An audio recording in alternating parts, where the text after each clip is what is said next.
Ooh-wee. Okay, welcome to a new episode of Nate's MMA Corner. I am Nate, and if you watch my show, you're in my corner. Today's episode is a pre-fight show for UFC Fight Night, Mark Hunt versus Antonio Bigfoot Silva in a heavyweight bout, main event. Yeah, this is a really good main card, 6-fight main card over in Australia. Really excited about this. Star-studded card. Can't say enough great things about this card. Yeah, so we'll do a pre-fight rundown of this main card, give my predictions, my thoughts. Okay, so in the heavyweight division, in the main event, we have Mark Hunt versus Antonio Silva. Yeah, I'm picking Mark Hunt in this fight because all of Antonio Silva's losses, except for one, are by knockout, by Antonio Silva getting knocked out. And Mark Hunt, as we all know, has that heavy left hand and, well, heavy right hand too, and can knock people out. And Antonio Silva, he might try to use ground game against Mark Hunt, wouldn't shock me, but Mark Hunt has good takedown defense, at least early on in the fight. So that's why I think this fight goes to round 1 or 2, where Mark Hunt wins by knockout.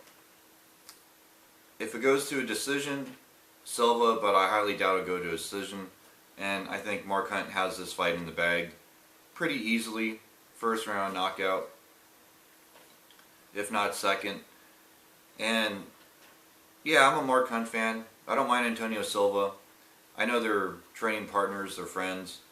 But yeah, I'm excited. Fireworks are going to fly from this fight, for sure. So then in the co-main event, we have Mauricio Shogun Hua versus James Huna in a light heavyweight bout. Yeah, I'm going with James Huna on this because Shogun got submitted by guillotine choke in round 1 in his last fight, which shouldn't happen because he's a black belt in Brazilian Jiu-Jitsu. He's been a black belt for a long time. And to get submitted in the first round like that against Chael Sonnen, which, you know, I love Chael Sonnen and all, but he's not exactly the Brazilian Jiu-Jitsu wizard of light heavyweight MMA. And James Huna is coming off a loss by submission guillotine choke, round 1 to Glover Teixeira. Now, James Huna is well-rounded. He's not Jiu-Jitsu heavy or wrestling heavy, but he can mix it up. And I think that's what's going to happen is James Huna will mix it up, and he will overall keep it standing, land more shots against Shogun, and win by unanimous decision because Shogun will get rocked early on in this fight. He'll get dazed, he'll get confused, and I'm not talking about the movie. And then round 2 and 3 will just be Huna really keeping Hua at bay, and route to unanimous decision victory for James Huna. Plus, Huna has more of a home field advantage. So it's going to be a good fight. I like James Huna. Then also on the main card in the light heavyweight division, we have Ryan Bader versus Anthony Perosh. Now I've gone back and forth with this one. I think Ryan Bader has a chance, but I got to go with Anthony Perosh. He's a black belt Brazilian Jiu-Jitsu wizard. He has a black belt in karate. So he has ground game, he has stand-up. Ryan Bader, he's a purple belt in Brazilian Jiu-Jitsu, so his submission defense holds up pretty darn well. He's an NCAA Division I wrestler. But Ryan Bader, you know, he can get knocked out, so can Perosh. But I think Ryan Bader will charge in, and that's what will cost Bader the fight. And Perosh will get him at an angle because Perosh is good at creating angles, and he will knock out Ryan Bader. I think Anthony Perosh doesn't submit Ryan Bader, but he knocks him out in the first or second round. I mean, Anthony Perosh knocked out Vinny Magalhaes in Brazil. The KO punch, round 1, 14 seconds. And yeah, Anthony Perosh has knockout power, and Anthony Perosh has fought a heavyweight. So you can imagine he's a pretty big light heavyweight. And Anthony Perosh is no slouch. Plus, if he could do that in Brazil against Vinny, then think of him having home field advantage in this fight. So I think should be a good win for Anthony Perosh. Then in the heavyweight division, we have Pat HD Barry versus Soho Paleli. This one, man, it's 50. It's almost 50-50. I would say Pat Barry. See, Pat Barry, he gets knocked out or he knocks you out. So Paleli in his last fight didn't look all that impressive, but he won TKO punches round 3. I remember watching that. That was a prelim fight, and Paleli's 19-3, Pat Barry's 8-6, and Soho has beat some big names in MMA.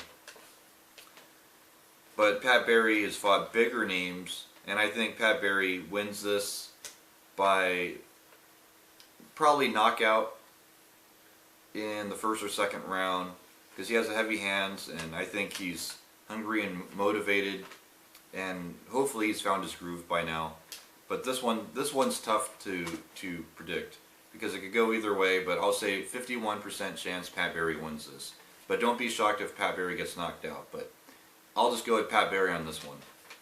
Dylan Andrews versus Clint Hester is the next fight on the main card, or the second fight on the main card. And this is in the middleweight division. We got Dylan Andrews versus Clint Hester. Yeah, easily Dylan Andrews wins this because he mixed it up. Clint Hester is all boxing. You could take Clint Hester down. You can keep him down. You can submit him. And yeah, it's like Dylan Andrews, he knocked out my boy Poppy Abedi, KO punches round 3. I remember watching that fight and Dylan Andrews looked good. Clint Hester though, yeah, if it stays standing, he might have a chance, but Dylan Andrews wins by submission in the first or second round, or ground and pound first or second round, TKO. Then, to kick off the main card, we have Julie Kedzie versus Beth Correia.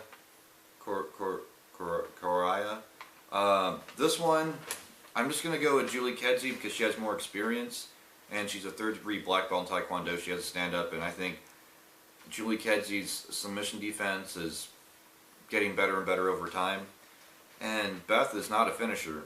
She's 6-0, yes, but she's only had one win by KO, the other 5 are by decision. And I could picture this. I'll go 51% Julie Kedzie wins this. She lands more strikes. She's hungry for that UFC win.